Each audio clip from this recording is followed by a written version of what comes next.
Our concept this time is average velocity, which is directly related to displacement. Average velocity is defined as the average time rate of change of the position vector, or equivalently, the displacement vector divided by the change in time over which the displacement occurred. Using this definition, we can write a formula for it. First, our symbol for average velocity, V for velocity, and it's a vector with a small subscript AV to mean average is the usual one. But Giancoli and other books, in doing 1D problems, like to use the following: a V with a bar. The V with the bar, in math, a bar means average. The problem with that is that V is really a vector, and so it needs to have this arrow over it. And when you put a bar over this, unless you're careful, it looks a lot like the arrow.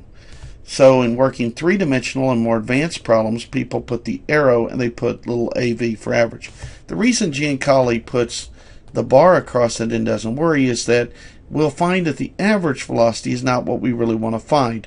What we really want to find in physics is what's called the instantaneous velocity, which can be found by taking a limit, or in other words, doing calculus. Writing the formula from the definition, we have the displacement, which is delta R, divided by delta T. Or, in 1D, this would be the same thing as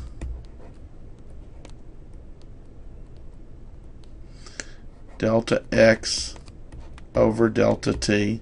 And if you put the arrow over showing vector, then you should put an I hat.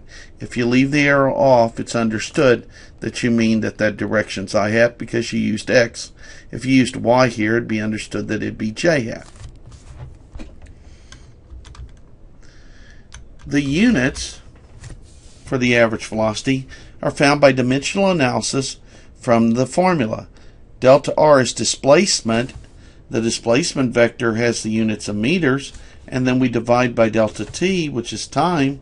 Time is the units of seconds. So an average velocity, and in fact all velocities, have the units of meters per second. Some important facts to know. To calculate the average velocity, you must first find the displacement vector. So if you don't know how to find the displacement vector, you can't find the average velocity. This means that a lot of times teachers can become tricky. They have a limited amount of time on tests to ask questions, and when students look at the test, they say, but they never asked me anything about displacement. The reason was they asked a question about average velocity, and they knew that the student had to know displacement in order to find the average velocity. So it's like killing two birds with one stone. Another important thing to know in the book that they don't really go into great detail is that the direction of the average velocity is always the same as the direction of the displacement vector. This is shown simply by the math formula, and therefore a lot of authors don't take any time explaining this. How do we know this? Well, we know this because we have this formula. Delta R being displacement, but instead of dividing, I'm going to pull the 1 over delta T out front. This is a vector. 1 over delta T is a scalar. And in the module on doing vectors, we said that when you multiply a vector by a scalar, and that scalar is positive, as is time, then the direction of the vector that's being multiplied is not changed in finding the product. So because this is positive, the direction of this vector has to be the same as that. The book doesn't feel the need to go back and tell you that because they've already talked about vectors. So dividing by delta t is the same as multiplying by the scalar. Now you might say, well, when would I ever see something like that? Well, you'd see it by people giving you what students call tricky problems. For instance, there might be the moon, and it's going around like this. And here's the Earth down here. And it starts at top, and at some later time, maybe it's over here. And they ask you, what is the direction of the average velocity? Well, the answer to that question is the same direction as the displacement. There's the initial position vector. There's the final position vector. So the displacement vector is like this. And that's the direction of the velocity, down and to the left. But nowhere in the book do they actually say anything about that. Again, they don't feel they need to because they've told it to you in the equation. So realize the direction of the average velocity is always the same as the direction of the displacement vector.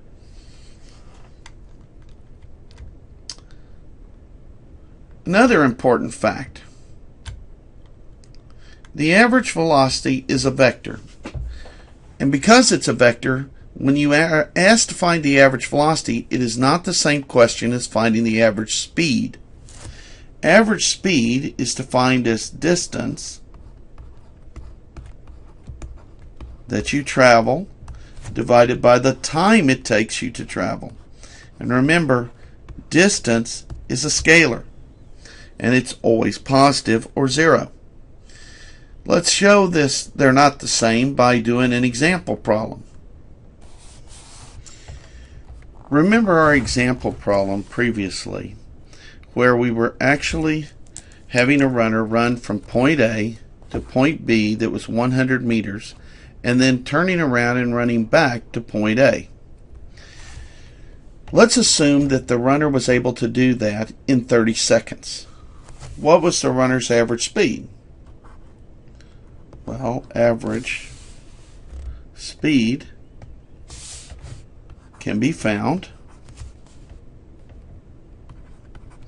by finding the distance, which we already did previously, which was 200 meters, and dividing by 30 seconds, which would be 20/3 of a meter per second, or approximately 6.67 meters per second. It might be noted that really good track runners can now do that down along the low 20s, so 30 seconds isn't too much.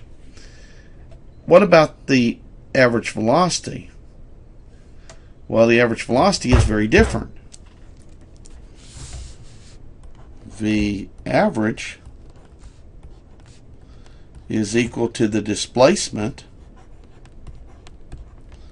over the change in time, which was 0 meters over 30 seconds, or 0 meters per second. Remember, when it's 0, it's not necessary to put an arrow over there. The arrow is understood. So, to the person who closes their eyes, the runner runs from point A to point B and then back to point A, and when you open your eyes, it looks like they've never left. So they had no average velocity. But to the person who's running, they cover 100 meters and 100 meters in the negative direction. They think of themselves as having an average speed of 6.67 meters per second. Average speed, which is what people talk about in everyday life, is not the same thing as average velocity, which is what physicists talk about.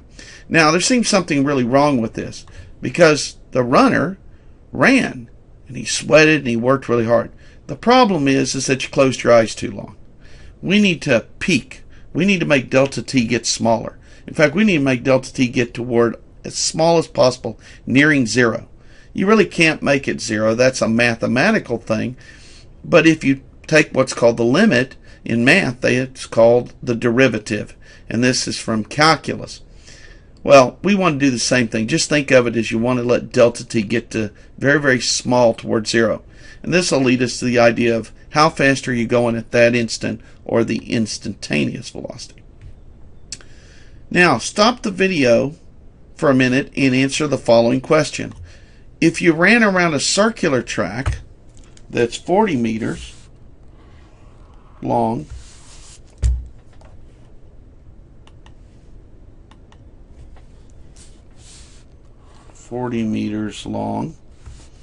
I'm sorry, 400 meters long. Not a very good circle, but you understand what I mean. And you did that in 50 seconds. What would be the average speed?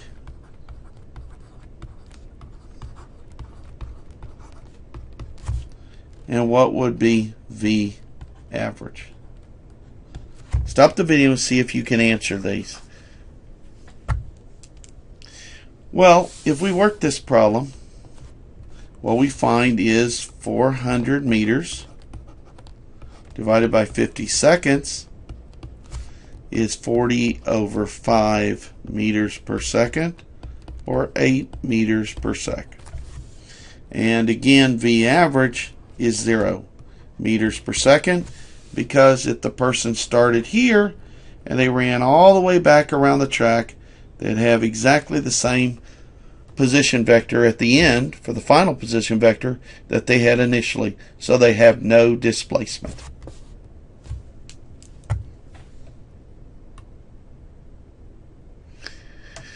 One might ask, well, do two people always measure the same velocity? Have the same average velocity if they're measuring it for a ball, if they have different coordinates axes? And the answer to that question, as you might guess, is no, because of the same reason as it was for the displacement. Let's say that this person attached their coordinate system on a car. That car is moving along, is seen by this person. So it's seen by this person. Let me make it blue. So Sue here says that the car is going 30 meters per second, but Tommy is on the car, and Tommy says, but V average is 0 because I'm not seeing it move with respect to my coordinate system. So they don't necessarily, if they're in different coordinate systems, measure the same position vector, they don't measure the same displacement vector, and they don't measure the same average velocity vector. They also don't measure the same instantaneous velocity in the next section either.